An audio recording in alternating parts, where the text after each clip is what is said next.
January the 26th, 1945.315 in the afternoon, snow drifts across the shattered rooftops of Losheim, Belgium. The air smells of smoke, wet wool, and burning timber.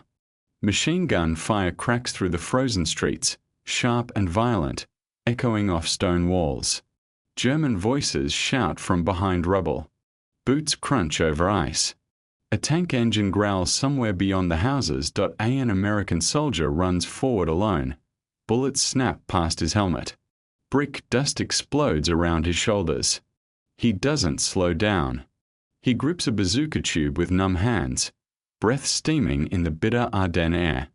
He slides behind a wrecked cart, shoulders the launcher, and fires. The rocket slams into a German armored vehicle at close range. Flames burst outward. Shrapnel slices through the snow. He doesn't retreat. Instead, he stands up and runs toward the enemy. This was Private First Class Francis Sherman Currey of the United States Army. And on that freezing afternoon in Belgium, German soldiers would later say they faced not a man, but something far more terrifying. To understand why Currey became one of the most feared American soldiers of the war, we have to go back long before the smoke and snow of Losheim. Francis Sherman Currey was born in 1921 in Loch Sheldrake, New York, and grew up in Hurleville. He was not a giant of a man. He was not a career soldier. Before the war, he worked as a construction laborer. When the United States entered World War II, he enlisted in the Army in 1942. He was assigned to Company K, 120th Infantry Regiment, 30th Infantry Division, the division known as Old Hickory. The 30th Infantry Division would become one of the most respected American formations in the European theater. It fought in Normandy, broke through German defensive lines in France, and played a critical role in stopping Hitler's last great offensive, the Battle of the Bulge. Currey arrived in Europe in 1944. Like thousands of young American soldiers, he stepped onto foreign soil carrying fear, adrenaline, and a rifle. The hedgerows of Normandy were tight and suffocating. The air smelled of churned earth and cordite. Every field concealed danger. The 30th Infantry Division saw brutal combat after the D-Day landings.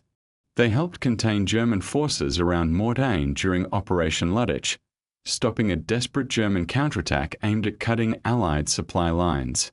It was here that Currey began proving something about himself. He was aggressive, not reckless without thought, but willing to move when others froze. Willing to advance when instinct screamed to take cover. Soldiers later describe him as calm under fire. Calm in a way that unsettled people. When machine gun rounds cut through trees overhead, Currey moved deliberately, almost methodically. By late 1944, the Allied armies had pushed deep into Western Europe. Many believed the war might end soon. They were wrong. On December 16, 1944, Adolf Hitler launched a massive surprise counteroffensive through the Ardennes forest. The Germans struck in freezing weather, through dense woods and fog. American units were caught off guard. The sky stayed overcast, grounding Allied aircraft. German armored columns punched through thinly held lines. The Battle of the Bulge had begun. The 30th Infantry Division was rushed into Belgium to block advancing German forces. Snow covered the roads. Supplies froze. Rifles jammed in the cold. Men fought exhaustion as much as the enemy. Meanwhile, German panzer divisions rolled west. By January 1945, the Allies had regained momentum and were pushing back. But the fighting remained savage. Towns changed hands street by street. Mortar rounds collapsed buildings onto the wounded inside. Tanks lurked behind barns and churches. On January 26, 1945, Currey's company was defending the town of Losheim, near the Belgian-German border. German forces launched a fierce counterattack supported by armored vehicles. The American lines began to bend. German infantry moved through houses. Machine guns locked down the streets. An armored assault gun advanced with deliberate menace, its cannon blasting apart defensive positions. Currey's unit was under severe pressure. Communication broke down. Some positions were overrun. Others were isolated. In that chaos, Currey did something that would later earn him the Medal of Honor. But at that moment, there were no medals. Only survival. German troops pushed into the town center. An enemy half-track mounted with a machine gun raked the street, pinning American soldiers behind cover. Another armored vehicle rolled forward behind it. Currey grabbed a bazooka. The weapon was heavy and awkward in the freezing cold. He moved forward through open ground, fully exposed to enemy fire. Snow sprayed around him as bullets struck the street. He fired. The rocket hit the lead vehicle, disabling it. The blast sent German soldiers scrambling. But the fight wasn't over. A second armored vehicle continued firing. Currey repositioned, moving again under fire. He closed distance, dangerously close, and fired another round. The vehicle erupted in flame. German infantry scattered into nearby buildings. Currey did not stop. He entered houses where German troops had taken cover. In close-quarters combat, he used grenades and rifle fire to clear rooms. At one point, he captured several German soldiers who had been firing on his company. Then, spotting wounded American soldiers exposed in the street, Currey ran back into open fire and carried them to safety, one by one. Gunfire. Shouting. Smoke thick in the lungs. The town was chaos. At some point during the engagement, Currey mounted an abandoned German half-track and turned its machine gun against retreating enemy troops, firing until it ran dry. 4 hours, he moved through Losheim like a shockwave, attacking, rescuing, repositioning. German soldiers who had believed they were advancing into a collapsing defense instead encountered relentless resistance from a single infantryman who refused to yield. By the end of the battle, the German attack had stalled. Losheim held. Currey's actions on that day were later documented in official U.S. Army records. He was awarded the Medal of Honor for conspicuous gallantry and intrepidity above and beyond the call of duty. But beyond citations and ceremony, something else remained. Why did he move forward when others might have taken cover? What made him so aggressive under fire? And how did one soldier shift the momentum of an entire engagement in the frozen streets of Belgium? The snow kept falling over Losheim that evening. Smoke drifted upward into a darkening sky. The gunfire slowly faded. Somewhere in the silence, a realization settled in. The Germans had met many American soldiers in the Ardennes. But that day, in that town, they had met Francis Sherman Currey, and they would not forget him, and what happened next would define not just his reputation, but the final months of the war itself. The smoke over Losheim had barely cleared when word began to spread through the regiment, not through newspapers. Not through headlines, through whispers. Men in Company K spoke about what they had seen on January 26, 1945. They talked about the moment the German half-track burst into flames. About Currey running across open ground while bullets stitched the snow around his boots. About the way he kept moving, never waiting for orders, never hesitating. But the battle itself was far from over. The Ardennes was still a frozen battlefield. The Battle of the Bulge had officially begun in December, but in January the fighting remained violent and unpredictable. German units were desperate, fighting to delay the Allied advance back toward their border. Every village became a fortress. Every crossroads was contested. The 30th Infantry Division continued pushing eastward.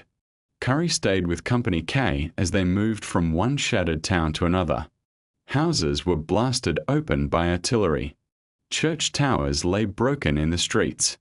The air carried the constant smell of burning fuel and wet plaster. Meanwhile, official reports from Losheim moved up the chain of command, and the citation later issued by the War Department. Currey's actions were described in precise detail. He destroyed enemy armored vehicles with bazooka fire. He captured multiple German soldiers. He rescued wounded comrades under direct fire. He mounted a captured enemy vehicle and used its machine gun to drive back attacking infantry. There was no exaggeration in those lines. Military citations are carefully reviewed. Officers cross-check statements. Witnesses confirm positions. In Currey's case, fellow soldiers supported every claim, But reading the citation on paper is different from standing in that street. Imagine the sound of steel tracks grinding closer. The thunder of a cannon firing at near point-blank range. The instinct to dive for cover. And then imagine ignoring that instinct. That is what separated Currey from most men. He did not freeze till he advanced. Psychologists studying combat behavior after World War II often noted that aggression under fire, controlled, purposeful aggression, could disrupt an enemy's expectations. Most soldiers are trained to seek cover and return fire from protected positions. When someone charges toward danger instead, it creates confusion. German troops attacking Losheim likely expected American defenders to fall back once armored vehicles broke through. Instead, they encountered a soldier who moved directly into the threat. That unpredictability can be terrifying, and fear on the battlefield spreads quickly. Meanwhile, as January turned into February 1945, Allied forces regained full control of the Ardennes. German offensive momentum collapsed. Supply shortages, fuel starvation, and relentless Allied counterattacks drained Hitler's remaining armored strength. The Battle of the Bulge became Germany's final major offensive in the West. For soldiers like Currey, there was little time to reflect. The war pressed forward relentlessly. The 30th Infantry Division crossed into Germany itself in early 1945. The fighting shifted from Belgian villages to German towns and fortified positions along the Siegfried Line. The ground changed, but the danger did not. German defenders fought fiercely on their own soil. Concrete bunkers, anti-tank obstacles, and hidden machine gun nests forced American infantry to advance yard by yard. Artillery fire shook the forests. The air tasted of smoke and churned mud instead of snow. Currey remained a rifleman. No special assignment.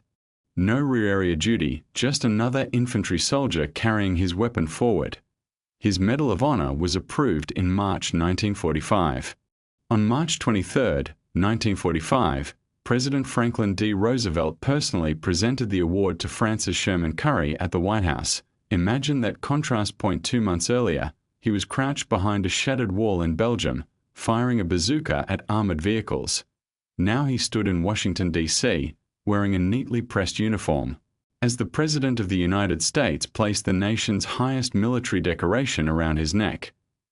The Medal of Honor is awarded for actions above and beyond the call of duty. During World War II, more than 16 million Americans served in uniform. Fewer than 500 received that medal for actions in the entire war. Currey was 23 years old. He returned to Europe after the ceremony. The war in Europe would end in May 1945, but in March and April Allied forces were still pushing hard into Germany. Rivers had to be crossed. Cities had to be secured. Each crossing was dangerous. Each town could contain hidden resistance. Meanwhile, news of Medal of Honor recipients often traveled through units quickly. Soldiers took pride in serving alongside someone recognized at that level. But recognition did not change the daily reality of combat. Mud still soaked boots. Rations were still cold. Artillery still fell without warning. What made Currey particularly respected among his peers was not just his medal, it was that he continued fighting alongside them. No special treatment, no withdrawal from danger, just the same steady presence under fire. There are accounts from fellow soldiers that describe him as quiet, not boastful, not dramatic. He did not talk constantly about Losheim. He did not inflate his actions. That silence adds to the mystery. Was he afraid that day? Almost certainly. Every infantryman feels fear. The key difference lies in what a soldier does with it. Fear can paralyze, or it can sharpen focus. In Losheim, Currey used it like fuel. By April 1945, Allied forces were converging across Germany from multiple directions. The Third Reich was collapsing. Cities lay in ruins. Refugees crowded roads. German resistance grew fragmented but still deadly in places. The 30th Infantry Division continued its advance until the end of hostilities in Europe on May 8, 1945. Victory in Europe Day brought relief, but also exhaustion. For men like Currey, the war had been a sequence of violent, intimate encounters. close-range combat, split-second decisions. The weight of responsibility for fellow soldiers' lives. When historians examine individual acts of gallantry in World War II, they often look for patterns, training, unit cohesion, leadership, but sometimes an individual's mindset becomes the decisive factor. On January 26, 1945, the German assault on Losheim might have succeeded if American defenders had withdrawn under armored pressure. Instead, one infantryman disrupted the attack's momentum, destroyed vehicles, captured enemy soldiers, rescued the wounded. Seized initiative. It was not just bravery. It was initiative under extreme pressure, and that is often what changes outcomes. Still, one question lingers in the background. After surviving artillery, tanks, street fighting, and months of frontline combat, what happens to a soldier like that when the war finally ends? When the gunfire stops? When the snow melts? When there are no more armored vehicles advancing down frozen streets? Does the fear disappear? Or does it follow him home? Because Francis Sherman Currey's story did not end in Belgium. And the scariest part of his life may not have been the battlefield at all. May the 8th, 1945, the guns in Europe fell silent. Church bells rang across cities that had been burning for years. Soldiers stepped out of foxholes and ruined buildings into a strange, unfamiliar quiet.